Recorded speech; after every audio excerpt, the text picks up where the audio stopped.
You are listening to Something Rather Than Nothing. Creator and host, Ken Vellante. Editor and producer, Peter Bauer.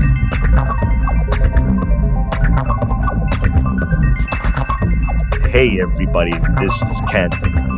First of all, welcome, Kate Marie. Thank you. I'm so happy to be here. Thank you, Ken. And I want to start it with this. Maybe this is a bit of a challenge. So you did a book called Rematriarchy, the World. I did. Massive concept. Cover art done by Steph Littlebird. Yes, the master herself. I did. Yeah. So here I am. Is 2025 was recording, American fascism, Trump, control of the classroom, control of history. So the project is, as you describe it, is decolonizing education and fostering inclusive, culturally responsive classrooms. Oh, yes. Yes. And that is part one of a 3 or 4 part series. I'm still deciding and still receiving downloads from Spirit. I have been working deeply with Spirit of the White Buffalo Calf Woman with this as well. I recognized, as I was an educator, I got my master's degree at the University of Arkansas in Fayetteville, Arkansas. And I got my teaching degree, went into education, and I taught kindergarten all through 4th grade, and I loved it. I was in 4th grade for a while, almost 7 years in total, and I was really grateful for it, but I recognized that in Arkansas I was doing something that wasn't ready to be done yet, and that was decolonizing the classroom. And I didn't know what a younger version of myself was actually trying to do, and it was simply trying to bring in the voices that had often been silenced. It was bringing in stories that had been misinterpreted into spaces that needed to hear them. And it was giving true knowledge to children who deserved it instead of, the historical myth that they may have otherwise heard. And, this was around the time that they were also trying to stop teaching certain history in the classroom, such as Black history, specifically in Arkansas. They were passing certain acts that would prevent teachers from saying certain things in the classrooms. And I got my hand slapped a couple times. I definitely had some parents call the state on me, I believe, but I had even more parents call on my behalf in promotion of me. So I was supported, but it was a tough area. And the way that I actually ended up leaving was not my decision. My admin was able to let me go because they passed the Learns Act in Arkansas. And that basically says that you can let a teacher go for any reason. And I wasn't able to fight that, even though I was the union rep at my building for the teachers. So we couldn't fight anything. And yeah, no, exactly. My partner and I then moved to Chicago, and it took a minute. I healed a bit. Like you said, I allowed my creativity to come back. I leaned into flow. I leaned into my healing. I leaned into my own philosopher. I dug deeply into Alfred Adler and his teachings. And I dug deeply into Hermetic philosophy and really started my own spiritual healing journey deeply. I'd already sort of begun, but I really started it then. I got yoga certified. And I always knew that something was going to alchemize out of this experience in the classroom. And finally, one day it hit me. I need to write a book, and I need to start with the woman-dominated profession of education. Because there is a reason it's still women-dominated, because it comes from matrilineal wisdom keepers. Right? That's the foundation of education and understanding. But what we have forgotten is the core root of it. The root cause of everything. We've forgotten the core root is the connection to the earth and the realms around us of like reverence and understanding like reciprocal relationships and restorative justice and mindfulness and all of these things and how they interweave in the classroom. So I kind of put everything that I did in my classroom. People said that I had excellent classroom management. I put it in the book.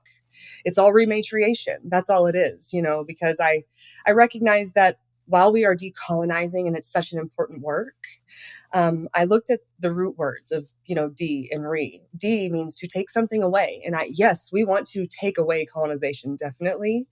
But at some point in time, we need to start adding something as well, or then we'll be left with nothing. So I recognize that what we need is a rematriation. We need a reminder of our matrilineal societies, right? Of where we actually come from, of that cyclical nature, that spiral understanding again. And that starts with education. Now I'm hoping that part 2 will be rematriate the world, and I will be discussing the workforce. Another one will be rematriate the world. I will be discussing medical care, child care. I'm a practicing doula at this moment, so all care work. And then the fourth one will be rematriating religion and how all religions root back to Indigenous spirituality at their core. Okay. Yeah, so we're trying to really rematriate the world project. Yes, I've got a lifetime to do it, Spirit said. This is the show for big ideas. So let me tell you what. Yes, Spirit knew that we needed to find each other. Yes. There's so much going on there about. Yeah.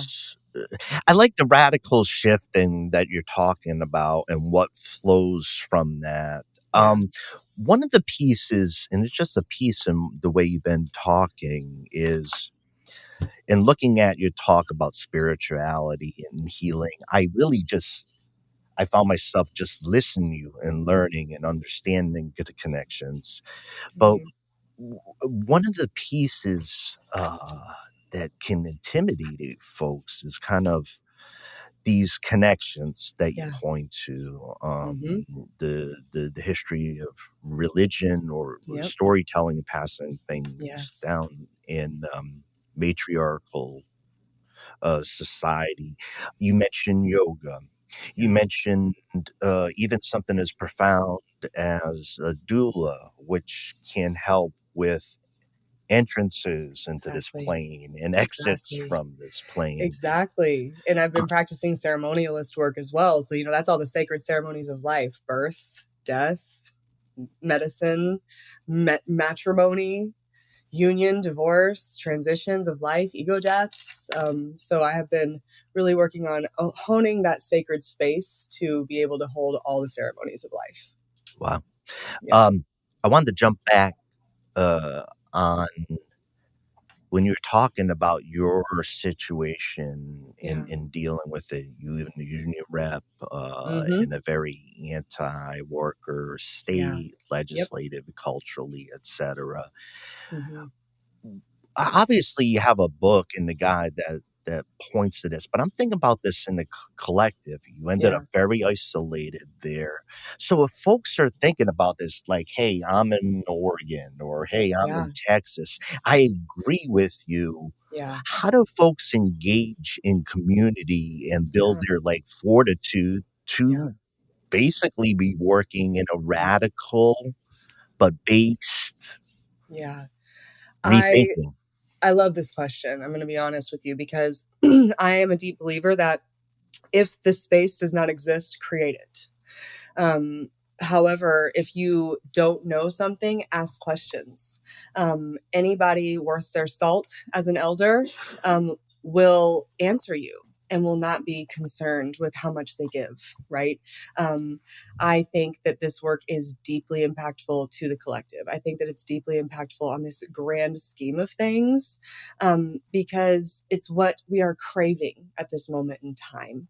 I think that this moment in time is the time for this message, and it is the time for people to understand something deeper, a call that is much deeper. And I think that we all feel that, we are, like you mentioned, a lot of people can get uncomfortable or discomfort whenever I bring up issues like religion. But I always recant that by saying, well, we all want the same thing whenever we walk into a religious space or a temple. We're looking for belonging.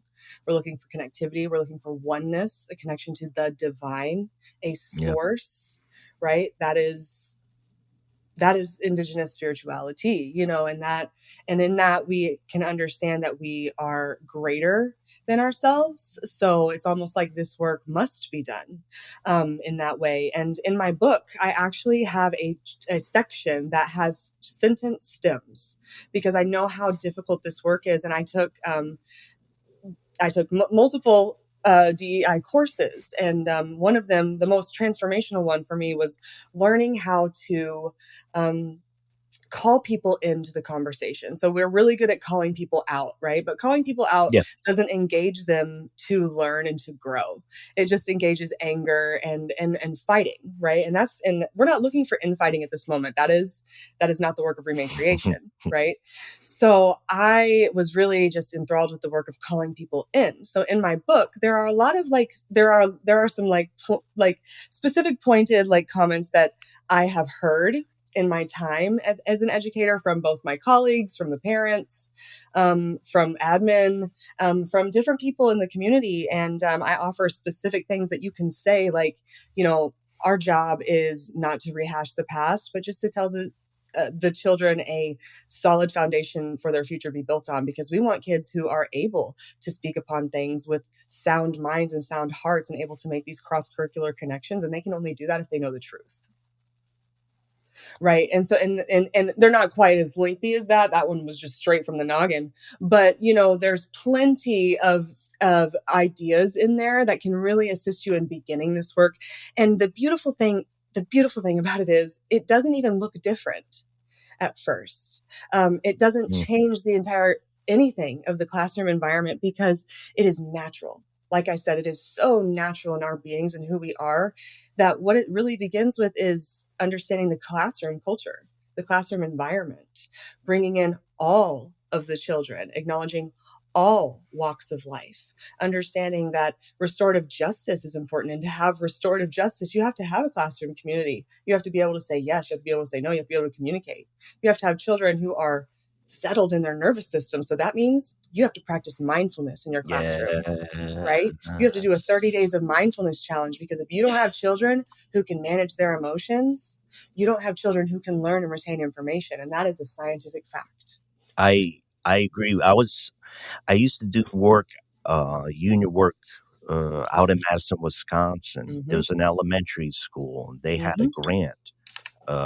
You had a control and test group. And my eyes were wide open 20 years ago and looking at that and other results where I'm like, what's going on with these kids? And you look at this cohort of, and I think they might have done a practice, or maybe even go to the computer just to interact with a symbol or something, some practice. Yeah. And their outcomes were, it was just remarkable. I'm just talking about regulated self and then everybody else. Yes, because, the moment that you ask a child a question, a lot of things can happen. It's going to either trigger a fight, flight, freeze, fawn response, or something else entirely. And at the end of the day, we are, and I talk about this in my book. I talk about the idea of over analyzing children and over testing children, and the idea of taking a step back from standardized testing and decolonizing space and time. So that's another big one that's going to ruffle some feathers, but it's important because I think that we have gotten so focused on data that it makes the children actually fearful and doesn't make them feel good about what they are producing in their bodies. A lot of the time we have things that we see in children and in their parents today called testing anxiety. And that is a real problem thing that we have created by over testing and over analyzing these students. Because in my book, I talk about a lot of other assessment strategies that are much more profound and can really test their levels of understanding on a deeper level, right? If you're an educator and you understand TOK levels of knowledge, right?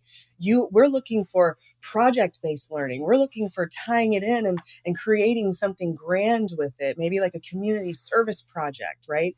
And so those are the things that I tried to do in my classroom, and yes, I did them, but sadly, my district was pushing a curriculum all the time, and I always felt like I was behind because I wasn't teaching by this canned curriculum that didn't have any Native and Indigenous voices in it. I was not constantly assessing my students every 3 days because I didn't want to do that to them. I cared about them, and I wanted them to be able to read books that they cared about, not the ones that they were assigned to read, and enjoy and have them enjoy the learning process. Because I feel like a lot of the issues whenever we go towards teaching to the average, which is a lot of curriculum materials, we go towards teaching to the average, we actually teach to no one. And then everybody gets left behind. Yeah. No, was that act? No child's No child behind left left. behind. It was a nice idea, wasn't it? It's a nice Um, name. It really is. That's a beautiful name. well, you see, I don't know. I've been around the public education system for quite some time, and Yeah. data aggregation, and you look at things like uh, the only thing that slows like AI down is data. Its growth is based on more of a like need for extraction Right. of human beings of their Right. data Right. from early on. So the Yes. forces Yes. are strong. No, you're absolutely right. And I noticed this the most whenever I started having an issue in the classroom, or rather my admin started having an issue with me, because I couldn't keep count on an online system how many times a child was triggered within an hour. Because I was trying to manage a classroom environment, but they want you to go and check in on this system, and good do for and the system. collect at the same time. Yes. Yeah. And then you bring it to this meeting where these people who don't know the child are speaking, and you call it, you say that it's for the child, but really it's to check a box. And that child doesn't still receive, in most cases, what they're actually needing at the end of the day. They just receive more testing, more pulled out of their actual classroom environment, and more detachment from the curriculum and from these cross-curricular ideas that they could be building otherwise. I think we could talk about the class for hours. Forever. We'll just go ahead and set a second date for that. That's just like, hey, everybody, drop in. Drop in for the yeah, education talk of the day. There's, we're going to be talking art and creativity, like on the show. But and speaking, you and I just briefly connection to the like energies and the need to create, and some of the impetus behind the show about the beauty in creating or what drives us. Yeah.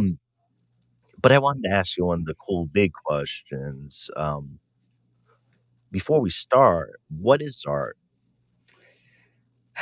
To me, art is the ultimate alchemization of our creative energy. It is our divine flow. It is whenever we are in the fullest connection to ourselves and our emotions. I love it. Yeah. What is the role like now, you think, of art? Has it changed historically? Like, supposed to be doing some first? Is it as necessary as breathing? That type of question. Well, whenever I think of art and its original foundations, I think of pictures inscribed on a wall or pictures inscribed on pottery. And at that moment in time, then yes, they were essential. They were just as essential as words. And then we turned those pictures into written language. So I would say that art is the foundation of pretty much everything that we have. I think the greatest thing that they did was add the A to STEM and make it STEAM, because the action of adding in the art element gives it the element of creativity. It gives the element of flow. It gives the element of it's like the perfect combination of the divine feminine and the divine masculine showing up at the same time. Because you're showing up and you're actually doing the deed, right? You're doing the creation. And a lot of people get caught in the doing of the creation. They forget that it's the act of creation that's the fun part, not the end perfection goal or the selling or the whatever it is. It's the act of creation that's supposed to be the fun part. Do it as much as you want and then go to something else if it doesn't bring you joy anymore, So I think that I really just think that once you can step out of fear and ego, creation naturally starts to blossom wherever you might be. And it leads you, in art specifically, leads you to a place that maybe you couldn't reach before, which is why, for example, I used Steph's images on some of our collaborative posts that we've been doing. I reached out to her and I said, Steph, I'm a truth teller and I want to get some words out to the world. I deeply want to, I want to share about missing and murdered Indigenous women and relatives. Would you help me get this message out? And she said, sure, because she's fabulous. She's absolutely, whenever I message her about my book, she's like, sure, what image do you want? Right. And we've had this beautiful connection ever since. Yeah. And so she sent me some images and her, because of her art, yes, my words are powerful, but because of her art, it has gone worldwide. This message of our people. Right. And I think that alone shows the power of art. It's beautiful. Yeah. I've learned, in speaking of that with Steph Littlebird's stuff, there's a almost like deep and radical instant learning in some of them. Right? Yes. Like we're thinking, we're talking all these thoughts, but I mean, it hits it deeply. Visually, like yes, boom. Yes.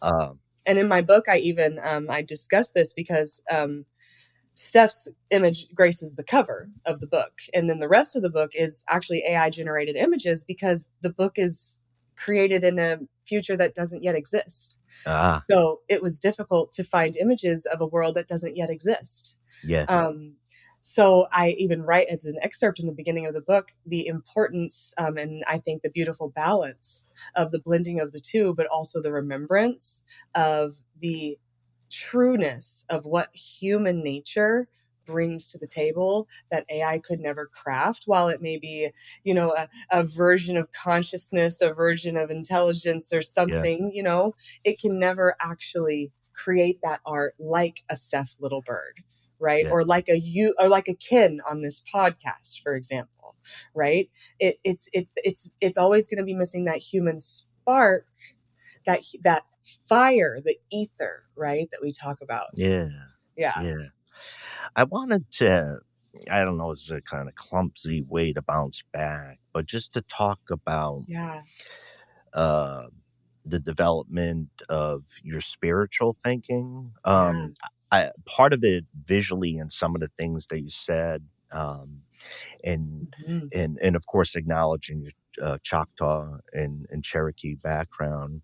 Yes. About maybe the cosmos and stuff. So it was very new to me, and I was kind of following that. Can you kind of lead us, like maybe in the development of your spiritual thinking? And I would love nothing more. Okay, cool. I would love nothing more. Yes, I'm actually. In addition to the Rematriate the World series, I'm writing another book at this moment in time.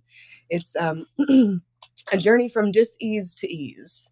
Now, my Cherokee Sacred Natal Day is a rattlesnake tooth number 3. And what that means is, plainly put, my duty is to lead the people out of disease and scarcity into ease and prosperity again by reminding them how to be in reverence with Mother Earth and each other.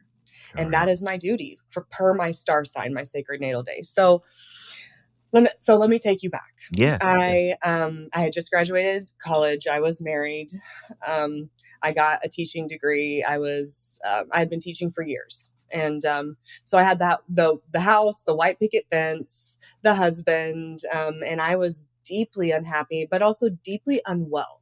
My body was experiencing disease or dis-ease because I was living out of alignment, right? I would wake up and I would have vertigo. The room would spin and I didn't know why. I had gut issues. I would fold over in the middle of teaching a lesson and I would go to the doctor and they would have no solutions for me. I had depression. I had anxiety. I had CPTSD from childhood trauma. I was processing quite a lot, right? Yeah. And so I had all these medications and they started really, really, really hurting my stomach. And I decided, I'm just going to have to figure out what health looks like again. I'm going to have to figure out this. And at the time, I think what I was doing was reconnecting my mind, my body, and my spirit. Because as we know, whenever the mind, the body, and the spirit are aligned, the body will heal itself. It will actually come back online and do miraculous things. So I started simply by breathing and finding stillness. A lot of people say that that's meditation, but deeply, if you just sit still for 5 minutes a day, it can change your DNA. And after that, I started doing a little yoga, and I started bringing it to the classroom. I started showing it to my students. Yeah. I started reading Alfred Adler and learning about the courage to be disliked and the courage to be happy, and understanding behavioral psychology. And that's very different than Sigmund Freud at the time, which is why they didn't want Alfred Adler to be heard of course, because he's had very different opinions on his behavioral psychology, and like the things that you are given are actually your greatest strengths. And I read that book about three times. No, 5 times in total. And as you may or may not know, once you discover Alfred Adler and Adlerian psychology, it takes you half of your life from that point to then master it, because you have so much unlearning to do. Yeah. So I am currently on my, I think, 4th year now, and I'm really enjoying the journey that it has led me on. So that's where I began. And I was deeply unhappy, and I really started digging back into my plant medicines, herbs, one of my original modalities as a child. I think most people have a story where they were mixing some sort of pie or some sort of something in the yard whenever they were a child, right? And creating something fabulous. Well, I always made special potions. I would never drink them, but they were always for my spirit friends. Funny enough, right? Yeah. So I was an adult. I went to my local metaphysical shop. I felt silly. I muscle tested for some crystals. I got some herbs, and I went home, because my Indigenous background was, it was deeply encouraged. I will say my family is very proud of our CDIB cards, but we are, some people in my family are deeply colonized to their core. So I did grow up in an environment where I was programmed to get married very early on. And I did have to unlearn a lot of that programming and find my way back to knowing what being Indigenous means in this world, and recognizing that I am two-spirit and I am supposed to spread this message. And that's Who why you I had to are. learn it. Yeah, who right. you are. So whenever I started really connecting to my spirit team again, and really connecting to my ancestors, my great grandmother was always so deeply connected to our lineage, and she gave all of us our Cherokee names and the language, and she really encouraged the language. Her and I would share letters back and forth. I'm actually conferring with Steph to try to write a children's book to see if she'll illustrate for me about a little Native girl sharing letters with her great grandmother in their language. Lovely. So I really got back into my plant medicines. I made myself a tea one night, and I just sat in ceremony with myself, and I said, allow me to see what needs to be seen. I don't know where I went wrong. I don't know what I've done wrong. Let me know. And that night I had a prophetic dream for the first time since childhood. Whoa. And this prophetic dream showed me the changes that I needed to make in my life. And they were vast, they were big, and they were scary. And that I woke up immediately, and I started making those changes in my life. And, the people around me started falling. I recognized that it was really just me finding my path towards my soul family and who I really was meant to be this whole time. So along that journey, I left my job in Fayetteville as an educator. I came here to Chicago. I opened up my own small business. I got my Cuddlist certification. I got my yoga certification. I am now leading a medicine matrimony ceremony at the end of this month, where I'll be leading people through medicine and helping to assist in marrying a couple in divine union, and giving them a going to water ceremony like my ancestors hoped I always would. So I think that this is what occurs whenever you just give into the flow and you say, take me where I need to go. Because it truly has been a whirlwind, but it has been the most amazing journey. No, you can, I don't know, I would surmise from the outside that you can fully feel some of the things again. Like, sometimes folks, any of us, like health and otherwise, we can get lost. We're so sick. We don't know we're sick. Exactly. We're in a group of people who are sick. that are so sick, so nobody knows they're Yes. sick. Well, and whenever you have that energy, it just magnifies, right? And Yeah. it radiates. And there's so many people, and I talk about this in my upcoming book, From Dis-ease to Ease.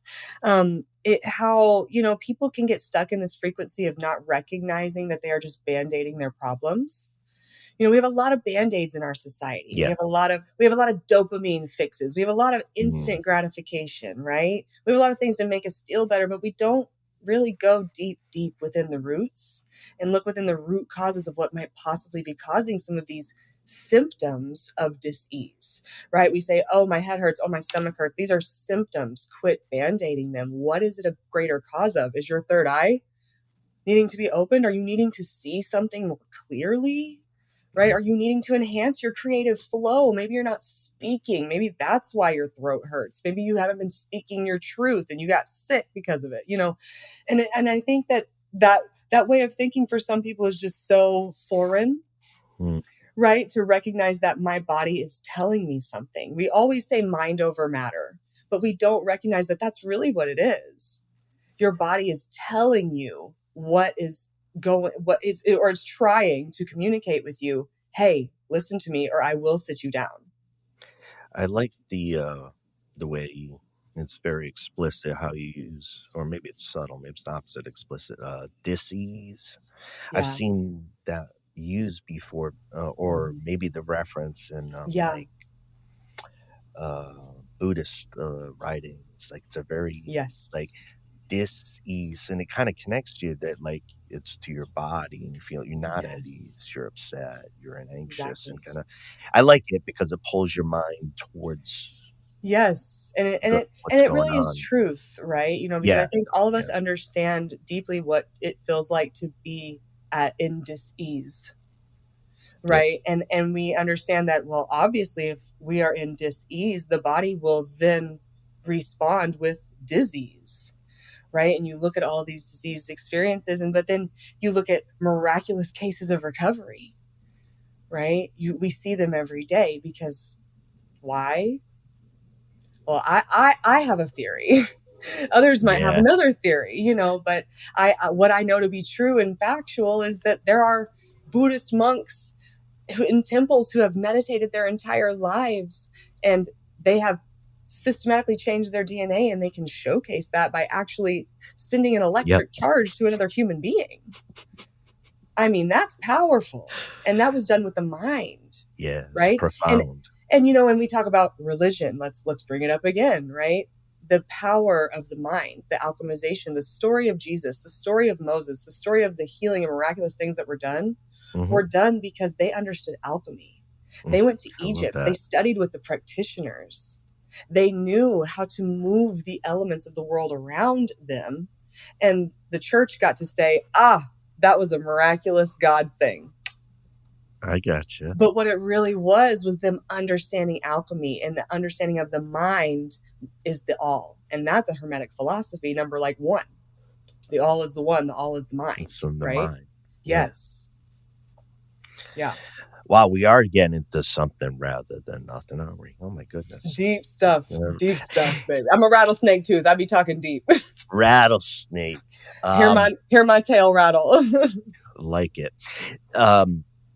I got a couple times when we've been chatting here, folks, you're listening, you can't see Katie, Murray, and I are talking, but I turned my back a couple times looking at the bookshelf because I got we've ordered your book. My partner. Thank you. Yeah, my partner. Oh my gosh, you have to tell me what you think. I'm so grateful. My partner, Jenny, is a autism specialist, a special educator, functional skills classroom.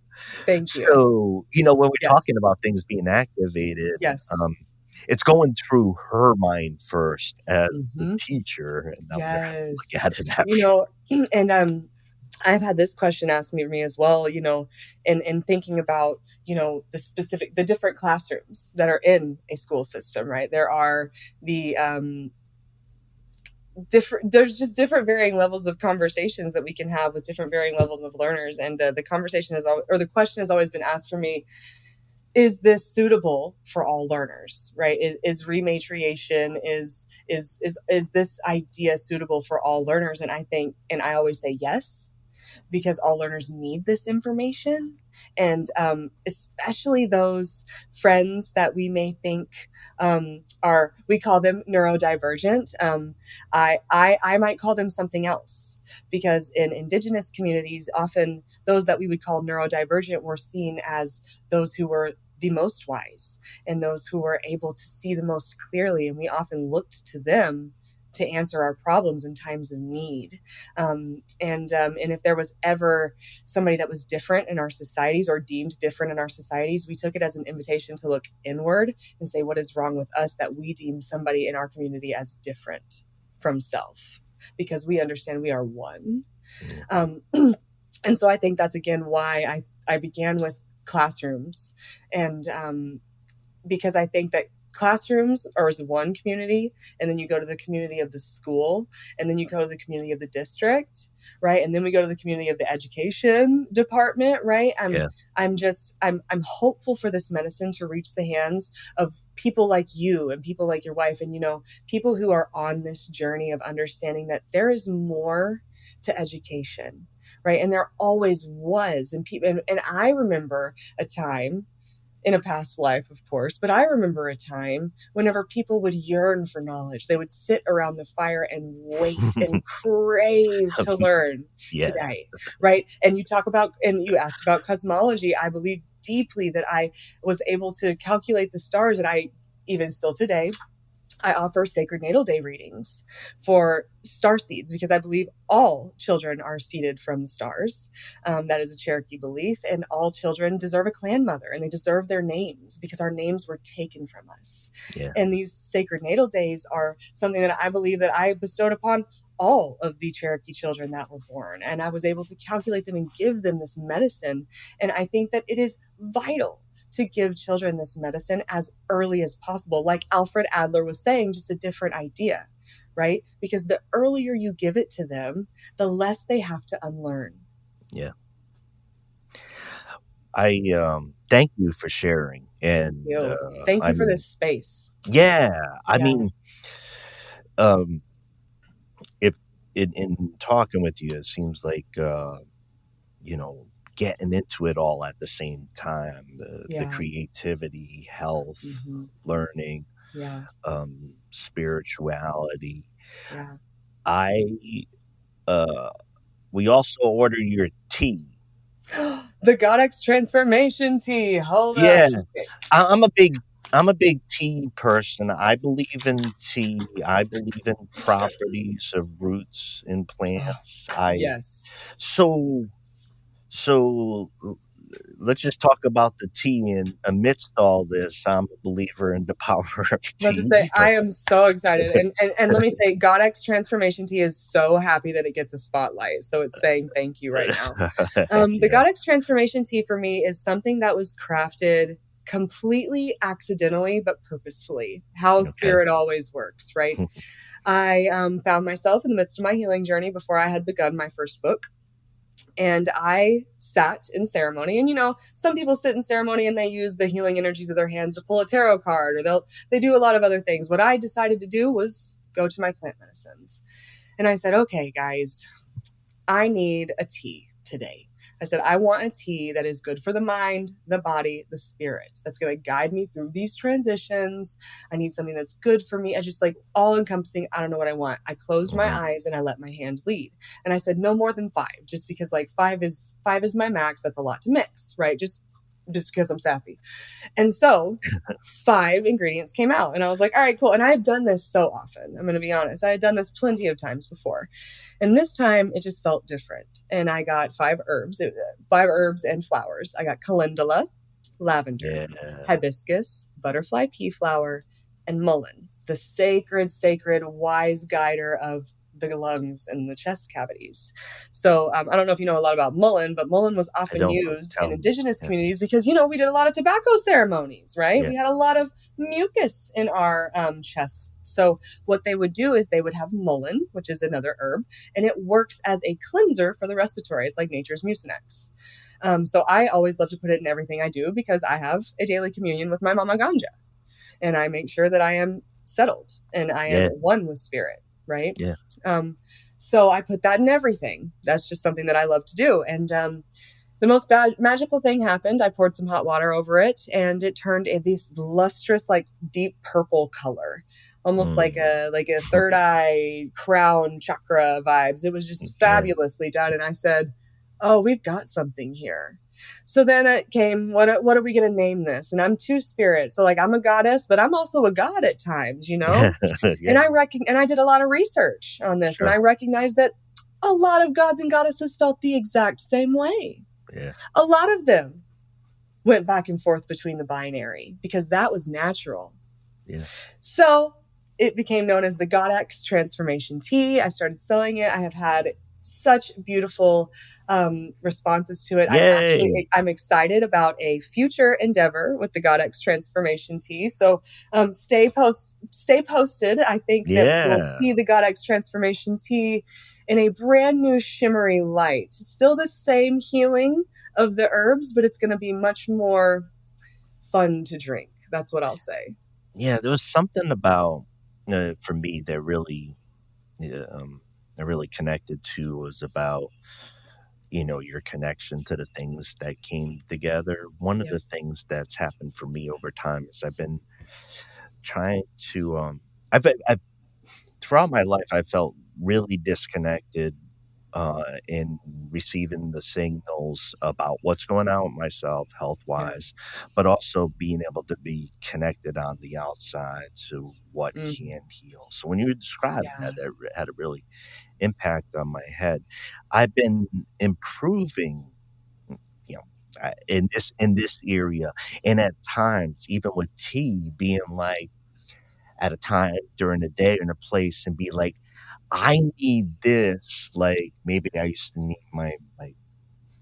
my bubble gum or something. Like I need. Yes, I need it. And I think connect to it.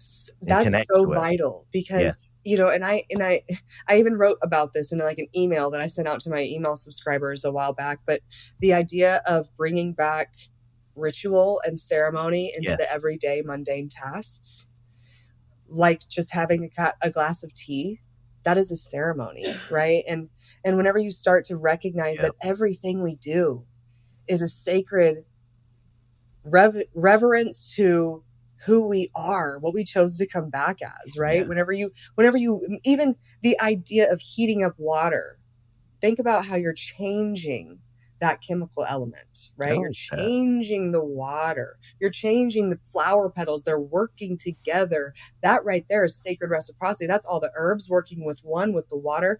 And then if you go an extra step and you speak to the water, because we know water holds memory. That has been scientifically proven. You speak to the water and you say what you need today. And the herbs, you talk to them specifically and say, "Oh, calendula, will you help me with this? Oh, hibiscus, will you help me?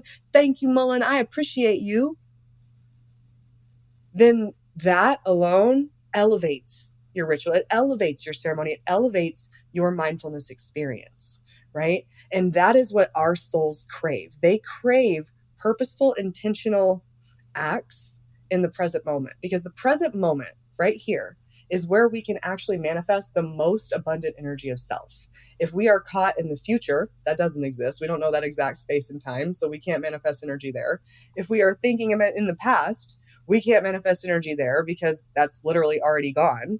We can only manifest truly in the present moment. And so many of us are caught in this loop of distraction of, where they want our heads turned at this time. And it takes us from the beauty and the power of that present moment and that ritual of sitting with a cup of tea. Right? Yeah. I think it's important to point that out because I even find myself, I live a pretty intensely and feel pretty intensely in what I do. And sometimes even the approach to the things that can heal, such as tea, like, shit, I got my tea, boom, let me go. Fits in the middle as I'm driving over here rather than being like, yo, you just been dealing with bullshit for literally like 3 hours, like 10 minutes. put on an album. Like, No, yes, I it's did all this to myself right. today, kid. I'm gonna do it a little Today. bit later.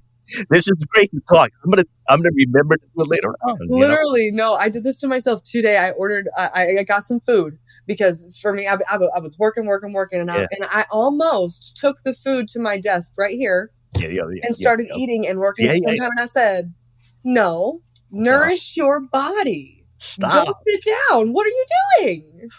Yeah, it's so easy because we've been caught up in this world for so long. The world that is run by manifestors and generators, and we love the energy, right? But there is the need to slow down. And that's the main part of meditation and calming the nervous system that a lot of people don't recognize, right? A lot of therapists will say, just start walking slower and see what happens, right? Because that is the act of reprogramming the nervous system, just slowing down for a second, taking a second thought and recognizing, oh, where does that thought come from? Is that me or is that a programming that was put on me, right? Why am I doing these things? And it really just, it helps you just grow that self-awareness of it. I speaking about the connection about where you are, there's been a few times like I'm moving so fast with what I'm doing for so long. I'll step into the energy of a space, might be a yoga studio or someplace. I feel like I'm running into the freaking room and like, wow, I'm like going 100 miles an hour and everybody else is, you know? Yes, and you feel that dissonance. Yeah, and I'm like, man, I'm all jacked up. Like, I'm not in good shape. Yes, no, and that's a lot of things. Like, people will talk about earthing, they'll talk about grounding, right? But like, that's truly what it is. It's like, it's just the act of coming back into your body. Because, you know, I always like to say, whenever you're in a creative flow, like whenever you you love what you do, right? I love what I do. So when we get into a creative flow, a lot of the times it's high level energy. It's very much up here in the chakra above the crown chakra. That is information flowing in. That is a highly influential space, but also it's important to take that time because you have to bring your spirit back into your physical body. Yeah. And remember, you are an earth being, right? And a lot of times we can get caught up, and something that has been so crucial for me is coming back to my body with movement, right? You mentioned yoga, but like truly yoga is beautiful because it makes you breathe in tune with your body. Right. So many other things, you know, if you don't work out, if you don't breathe correctly when you work out, you know, you can definitely tell the effects. But yoga, truly, you must move in and out with each breath. And it really does recenter, because the breath is the only thing, because we are the only beings that can actually control our ability to live. So think about it. We can actually just stop breathing. Just go ahead, stop. And we can decide to do that for however long we want to. So in essence, we could decide to stop breathing and to stop our own hearts. That is why the power of the prana, the life force, is so powerful. Because whenever we intentionally use it to go to those certain areas of our body, it can literally bring that energy back down to center and ground you, right?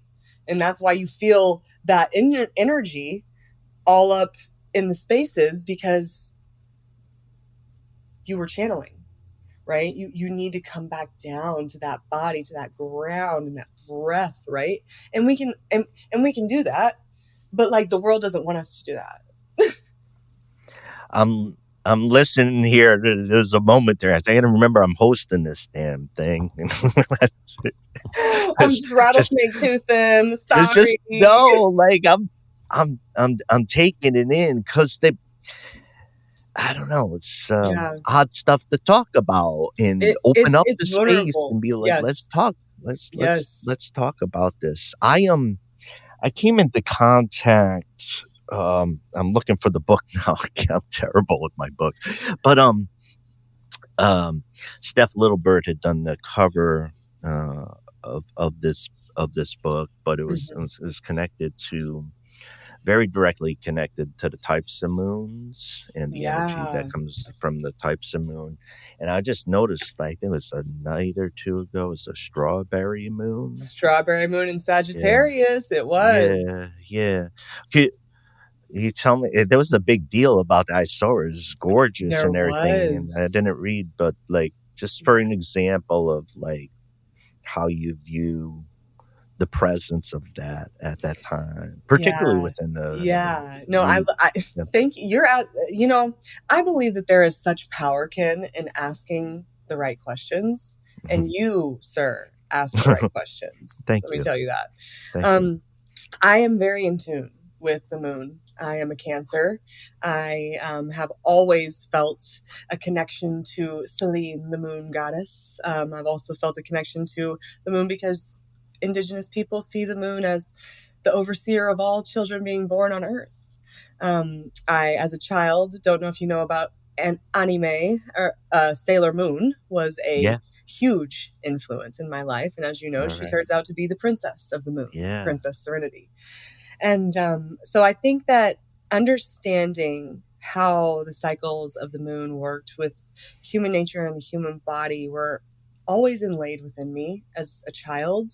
It's always been a deep core just understanding and understanding of acknowledging that, well, if the moon controls the tides, it must control me also.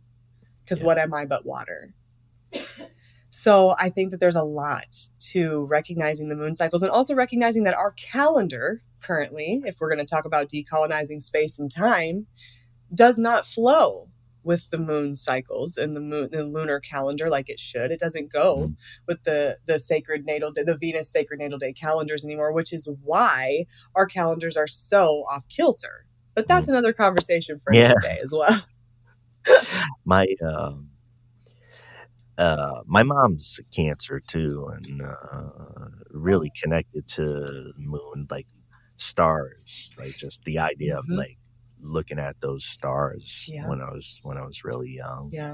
Cancers are usually they're very insightful beings who like to look at the stars and the moon and like to be up at night. Heck yeah. We're moon gazers through and through. Heck yeah. I actually make moon water every single full moon, and I put my crystals on top of it, and I have moon water that I always have with me in my bag with a little obsidian and a little sage, just in case I need to cleanse the space. I was taught to the idea and the words would be to have those type of things and have them energized in that full moon glow. Exactly. All right. It's powerful, and again, anything with the right intention. Yeah. I love it. Title of the show, why is there something rather than nothing? Are you interested in that? Do you have the ultimate answer to that question? Something. Why am I something rather than nothing, or why are you rather something than nothing? Well, that's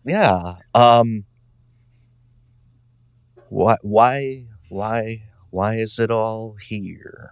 Why is it all here? Why are we in a world of something if we are? I feel like where there is one thing, there is always another. This is another Hermetic philosophy. There is always a divine counterpart to everything, a divine balance. Where there is dark, there is light. Where there is something, there is nothing.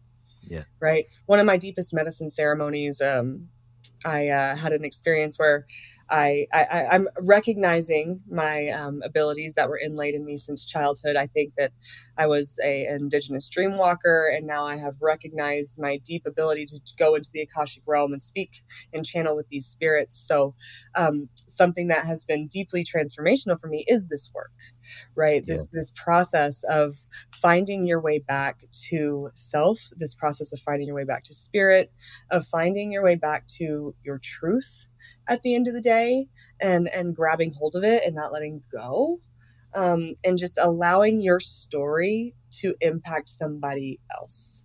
And that's truly what it is. Just being what you can be, putting out good into the world, like we say, positive intention, positive intent.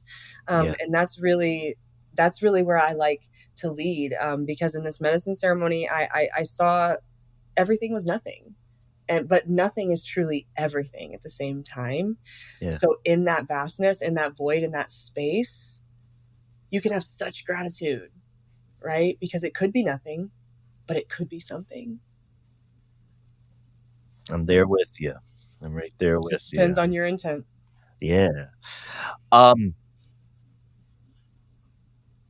Listeners have listened to us as we try to cover all the things, knowing there's like 1,000 things. I So mean, many. I just want to say, with like in talking to you, I've appreciated like just like openness and just like being able, like I said, maybe talk about things that are like, where's this from? How's Yeah. this fit here? I love connecting with that. You do a lot of different things, and like how do folks interact with you, work with you, learn from you, get the goddess tea from you, like Yes, yes. however they wish to approach. Yeah, so Well, I have to say first that I appreciate the space that you have held here, Ken. If anything, I appreciate your sound reverence throughout this whole process and bringing us back to topics and allowing that space. So thank you for this Thank you space. very It was much. I cultivated appreciate it. in this co-creation. I appreciate it deeply. If people wish to interact with me, I am always on Instagram. They can DM me. I am always trying to respond to my DMs as quickly as I can now. Since I've been collaborating with Steph, it's been a little hard to keep up with all of the comments and DMs, but they can also look in the links in my bio. I have my website, matriarchystarseeds.org, where they can learn all about sacred natal days and finding their Indigenous star sign. I also have my website for Rematriate the World, where you can find the link and you can sign up for emails from me. I send out an email, a monthly musing every single month. I try to keep them as potent and purposeful as I can. And I always send a little gifty to my newsletter subscribers. And you can also find my GodX Transformation Tea website at drinkgodx.org. I ship it out to you, and you always get a little something extra from me. I'll premiere that. I'm working on, wink, wink, wink. I hope Steph hears this, working with Steph to have something of hers in every order that I send out of my GodX Transformation Tea. So be looking for that in the future as well. Yeah, and that's with us being big members of the Steph Little Bird fan Oh, yeah. club. No, she is impactful. And I look forward, like I said, to continuing to put her artwork on every single book that I publish. And I continuing truth telling and spreading the word on our platforms together. Yeah, it's been again, and just spending a moment like you did. I find it profound for myself in the sense of change to be encountering over years expansive, beautiful learning through different nations and different indigenous around the world. Yes. And yes. there's something in my head where it's like I'm always looking for space for people to realize, like, whatever you think or have been poisoned in your head, that it's not important, that it's degraded, that it's whatever. Like, what is the space to get in and see beauty in other ways? Exactly. And I don't know, I just think we keep trying to chip at that and get in there and be to have wonder. Yes. Right? Like, I wonder what that. And that alone is the greatest question, right? Like, I wonder, or I'm excited about, right? Just being excited, that energy is abundant, right? And I think that you mentioned something really powerful, like this question, this idea, this transformation that people must go through, this understanding of the mindset, this I think it's the transition of knowledge-based understanding versus lived understanding. Right. And that's the difference. Right. So whenever people take that step, they make that choice. Jesus, he said, everybody's got a choice. I believe this is what he was talking about. You have the choice. whether you would like to step on the pathway of healing, whether you would like to do that or not, but you don't have to, but you will turn to the light someday. Yeah. And that is a fact in whatever lifetime you choose to do it. All right, Katie Marie, you hit it right there at the end. Such a pleasure to talk with you. Thank you. I know I'll be in touch Totally to learn to learn more, and thank you. I mean, even just like, even talking about like the social media and how we connect and see, it's an image of a Steph Littlebird and connected to the work that you're doing, and just being like, here's the image, here's the words, here's the ideas, and let's chat and like figure out stuff. Yes. So. And that work is deeply resonant for me as well, because I call myself a spiritual business baddie, trademarked. I'm a spiritual social media business strategist. So I'm coming through in the new light age of social media. Yes. Because here's what I believe. I believe for a long time, social media, and can I do this? Can I keep going? You can. Oh my gosh. Okay. I was like, I'm taking your time, but like, this is an extra little tangent. Okay. This is something I believe in deeply. And I'm glad that you brought it up, because for a very long time, I think social media has been controlled by dark, controlled by fear, controlled by ego. And in this new age of Aquarius, we are starting to see light workers get more than they used to. It is starting to shift in the energies of what is received online and what is not. And Meta is coming back at that, and they're trying to reinstate that flow that they liked to have, where a lot of white creators were getting the promotions, and not a lot of Black, Indigenous, or brown creators, right? So something that I like to do is I push out light workers. I magnify that magic on social media, and that is my duty and my job. And I hope someday to cultivate a social media that is beyond anything that we have created so far, something that is truly made for connectivity and not for control. Wow. Yeah. Radical reshaping. That's it. Yes. Another radical reshaping. It is on the way. It has been in the works. And I am excited to maybe push it out. It might take a while, but I want to make it sure it's ready for the communities. Yeah, we'll talk. Yeah. We'll talk about Absolutely. That too. Wow. What I mean, thank you. Big idea, right? I mean, whether you're being fed into the machine, or you can kind of just we're interacting. How can we interacting in a very different way than the business we're up to right now? And I believe that creative problems require creative solutions. There we go. I'm a collectivist, so same. Preach. Thank you, Katie Marie. Thank you, Ken. Thank you so much. I always got to give a shout out to Chicago. Right? Yes, Chicago. Chicago. I love my Chicago. I got everybody from all over the world here, but I love my Chicago. Oh, me too. Oh my gosh. Thank you for everything you do, Katie Marie. And folks, engage, check out, rethink, and learn. So rematriate. Rematriate the world. Love the world. Thank you. Thank you.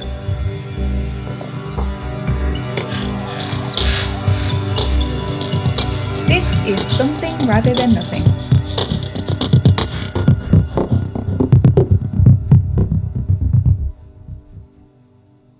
And listeners, to stay connected with us and our guests, visit somethingratherthannothing.com. Join our mailing list for exclusive updates and access to guest-created art. If you enjoyed this episode or any episode, please like, subscribe, and leave a review on your podcast platform. People really read that shit.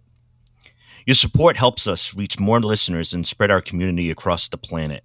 This is a global show, and we like to give a shout out to our many listeners across the world, including many listeners in Canada, Spain, Germany, UK, Argentina, Brazil, India, Thailand, and so many more places. Be sure to follow us on Instagram at Something Rather Than Nothing Podcast for behind the scenes content. And the best way to help the show is to tell your friends about us. If you love it, they'll love it too. Tell your friends who love it. We love you. This is Something Rather Than Nothing Podcast.